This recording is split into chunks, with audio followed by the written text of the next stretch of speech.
Hello students and welcome to my channel economics with Dabral sir.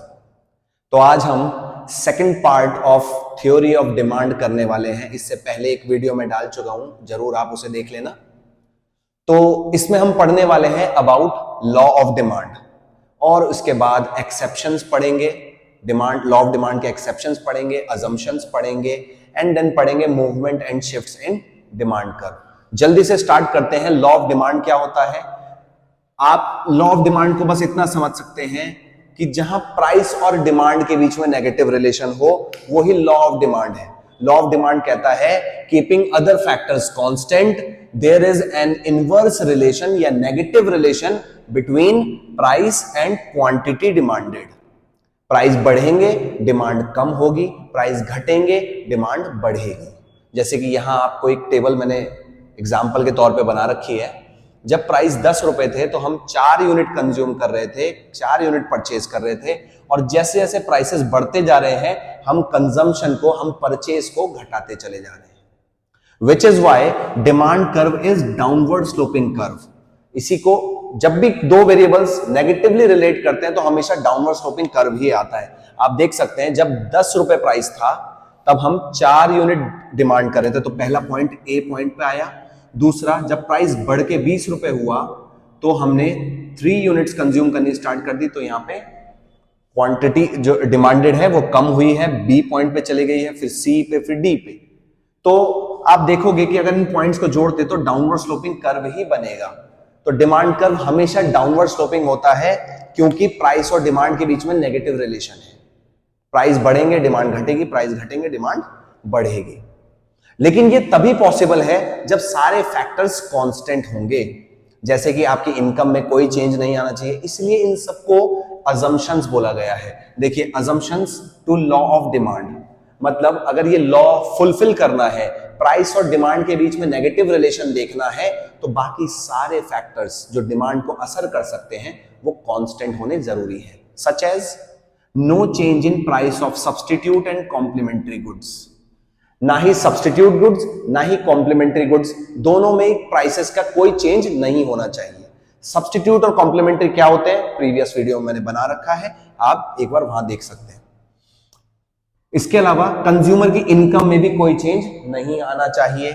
इसके अलावा test and preference, customer को कोई चीज अच्छी लग रही है तो अच्छी ही लगनी चाहिए, बुरी लग रही है तो बुरी ही लगनी चाहिए। अगर चेंजेस आएंगे तो डिमांड की वेरिएशंस आ सकते हैं, तो ये भी चेंज नहीं होगा। पॉपुलेशन में चेंज नहीं आएगा, सीजन इन वेदर भी चेंज नहीं होगा, एंड आपको कोई फ्यूचर एक्सपेक्टेशंस नहीं है प्राइस के बढ़ने या घटने की। ये सारी चीजें कांस्टेंट रहेंगी। सिर्फ प्राइस में ही चेंज अगर आ रहा होगा then there will be negative relation between price and demand. Price के अलावा किसी चीज में चेंज नहीं आना चाहिए, ये लॉ ऑफ डिमांड कहता है, keeping other factors constant. I hope सबको लॉ ऑफ डिमांड क्लियर हो गया होगा। तो नेक्स्ट टॉपिक हमारे पास आता है exceptions to law of demand.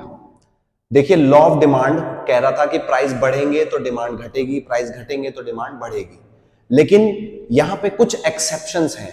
Exceptions का मतलब क्या है? पहले तो where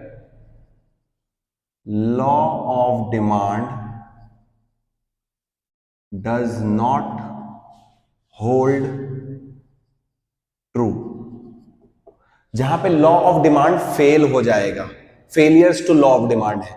law of demand negative relation बता रहा था प्राइस और डिमांड का, यहां पे कुछ कंडीशंस ऐसी हैं जहां पे प्राइस के बढ़ने पे डिमांड भी बढ़ जाती है या प्राइस के घटने पे डिमांड भी घट सकती है। वो कंडीशंस क्या है? तो सबसे पहली कंडीशन आती है आपके पास articles of distinction.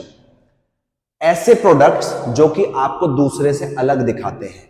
These are the goods used to show off prestige, status, standard, कुछ भी शो करने के लिए जो गुड्स आप इस्तेमाल करते हैं उन्हें बेसिकली बोला क्या जाता है? लग्जरीज बोला जाता है। लग्जरी गुड्स जितने भी होते हैं they are more in demand only because of their high prices. Diamond इसीलिए ज्यादा बिकता है क्योंकि वो महंगा है।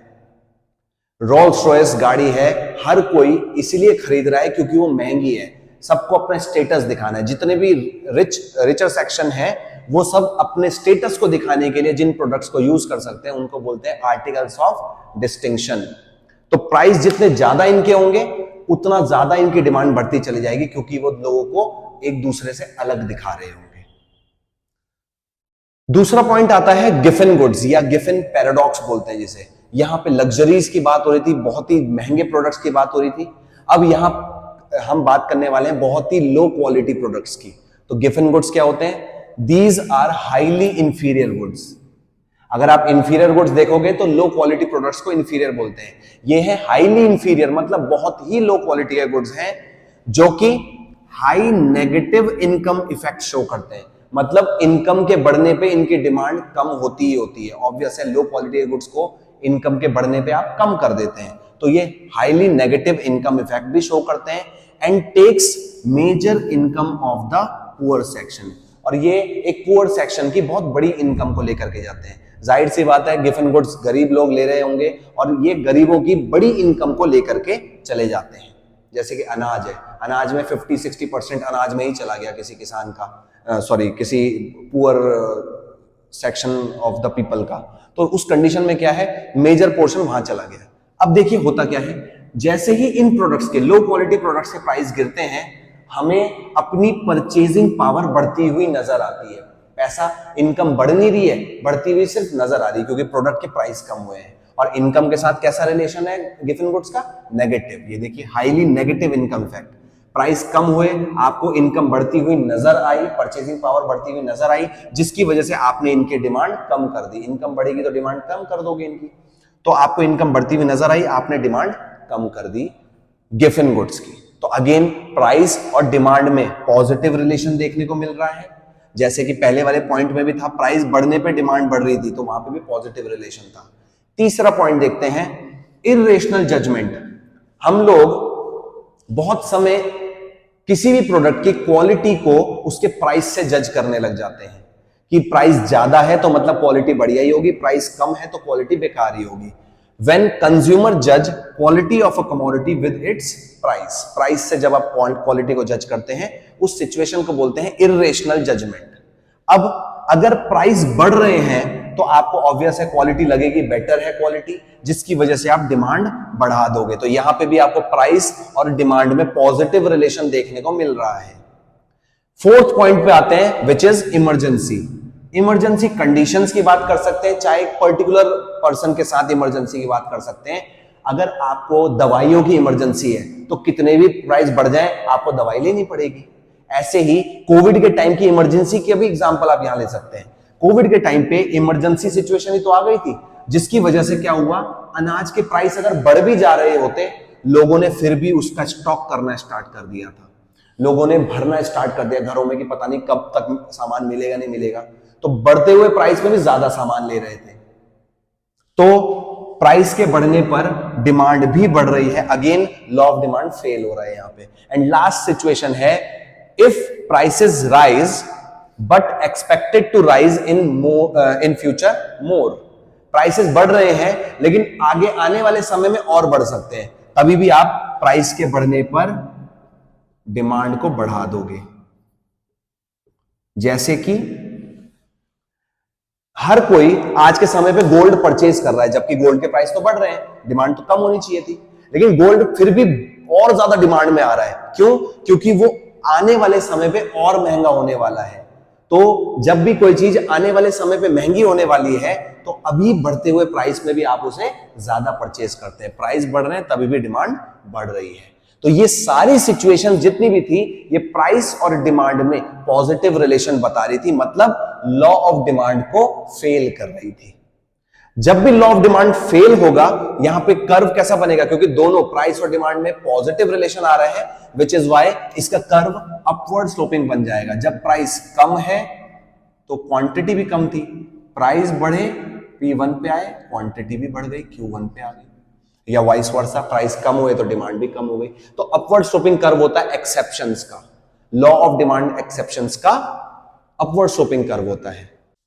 अब आते हैं हम इस चैप्टर के लास्ट टॉपिक पे, जो कि है movement in demand curve and shifts in demand curve.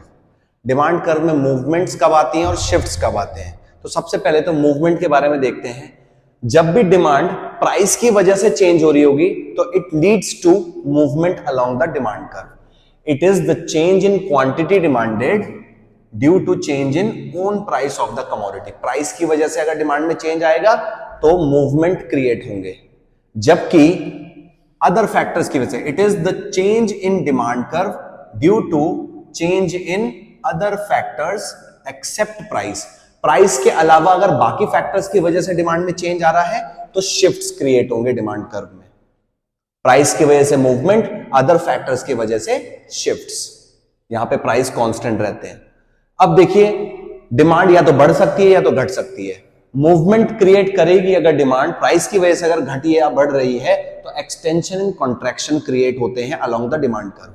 जैसे कि एक्सटेंशन का मतलब होता है डिमांड का बढ़ना। फॉर एग्जाम्पल, प्राइस जब 10 रुपए थे तो हम 2 यूनिट लेते थे, प्राइस कम हुए 5 पे आया और हमने 1 यूनिट लेनी स्टार्ट कर दी। सॉरी, ये गलत हो रखा है।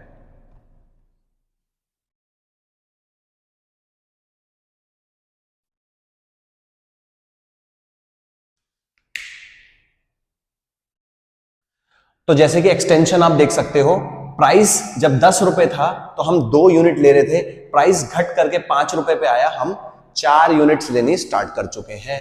तो प्राइस के घटने पर डिमांड बढ़ रही है। देखिए, अगर ग्राफिकली आप इसे देखोगे कि जब प्राइस 10 रुपीज था, जब प्राइस यहां पे 10 रुपीज था तो हम 2 यूनिट्स परचेज कर रहे थे, प्राइस घट करके 5 रुपीज पे आया, हमने 4 यूनिट्स परचेज करनी स्टार्ट कर दी। प्राइस कम हुआ, डिमांड बढ़ी, तो डिमांड एक्सटेंड हुई ना, इस पॉइंट से इस पॉइंट पे आई है डिमांड। नीचे की तरफ डिमांड क्या करती है? एक्सटेंड करती है, तो इसे बोलते हैं एक्सटेंशन। डिमांड नीचे की तरफ आएगी तो एक्सटेंशन। अब आते हैं कॉन्ट्रैक्शन पे। प्राइस के बढ़ने से डिमांड का कम हो जाना इज कॉन्ट्रैक्शन।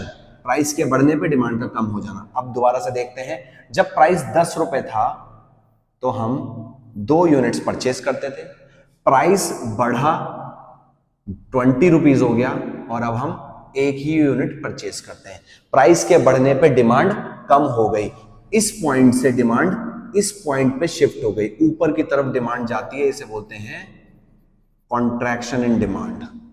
तो एक्सटेंशन, कॉन्ट्रैक्शन, एक्सटेंशन का मतलब नीचे की तरफ डिमांड का बढ़ना और ऊपर की तरफ डिमांड का कम हो जाना, दैट इज कॉन्ट्रैक्शन। अब आते हैं शिफ्ट्स इन डिमांड कर्व। डिमांड कर्व में शिफ्ट्स कब आएंगे? तो जब प्राइस कांस्टेंट है। देखिए यहां पे कि प्राइस पहले भी 10 रुपए थे, आज भी 10 ही रुपए है, लेकिन पहले हम 1 यूनिट परचेस करते थे, अब हम 2 यूनिट की डिमांड कर रहे हैं, which means at a same price कुछ ना कुछ तो ऐसा हुआ होगा कि जो हमारे फेवर में आया होगा। अब वो क्या क्या है? ये सारी कंडीशंस हैं जिनकी वजह से हमारी डिमांड सेम प्राइस पे भी बढ़ रही है। तो वो क्या हो सकती है? मेरी इनकम बढ़ रही होगी, हमारी इनकम के बढ़ने से डिमांड बढ़ सकती है at a same price. Substitute goods, सामने जो कॉम्पिटिटर बैठा है प्रोडक्ट का, उसके प्राइस बढ़ रहे होंगे तो डिमांड, सारे के सारे कस्टमर हमारी तरफ आ जाएंगे तो हमारे प्रोडक्ट की डिमांड बढ़ जाएगी। Complementary goods, complementary goods car and petrol का एग्जांपल दिया था।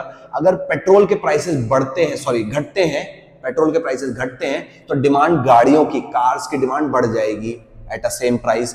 अगर फ्यूचर में प्राइस बढ़ने वाले हैं किसी चीज के तो अभी की डिमांड बढ़ जाएगी। उसके अलावा अगर पॉपुलेशन बढ़ रही है तो भी डिमांड बढ़ जाएगी।